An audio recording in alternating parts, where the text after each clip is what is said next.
During all cycles of the economy, there are people who are making money and losing money. The makers are the ones in front of large trends. The losers disregard trends. How do you get in front of large trends? You study what creates them.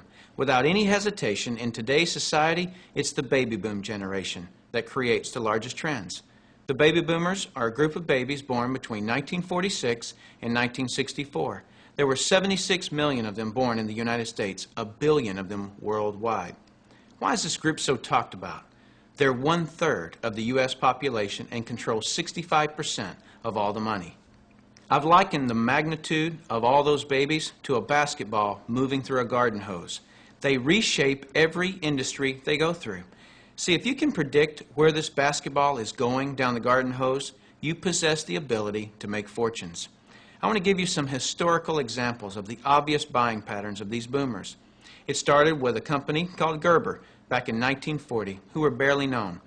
But by 1955, just 10 years after the boomers were born, they had sold 1.8 billion jars of strained baby food.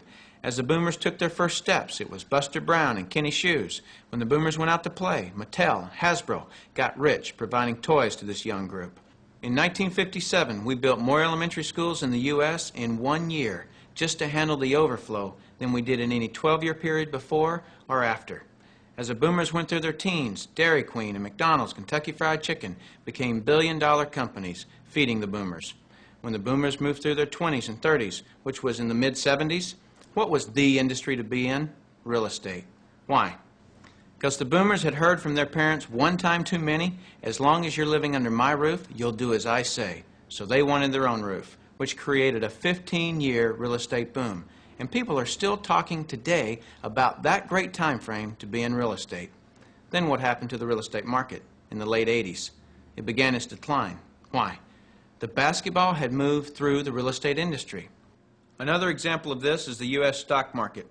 I heard a stock market analyst speaking on the radio the other day saying that he just couldn't believe that the stock market had had a 15-year rise. Notice the number 15 years keeps coming up. Why?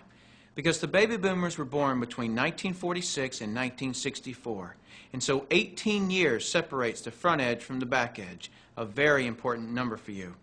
If you look for trends on the front side of the basketball, you get the full 18 years for your products to be popular. That's the reason you study the nose of the basketball. So your business, no matter what your business is to be looking at what industries are expanding or which industries are about to expand. I don't care how long you've been doing something or how long you've been in school to learn something. Are you in front of trends or not? Don't have a loyalty to something just because you've been educated in it. So what are the next trends? Looking at the nose of the basketball right now, it's approaching 53 years old. As a matter of fact, every 8 seconds for the next some 15 years, somebody in this country turns 53. What are their concerns? What are their desires? What are their needs? Health, looking younger, education, retirement, security, and money. Those are some of the big trends.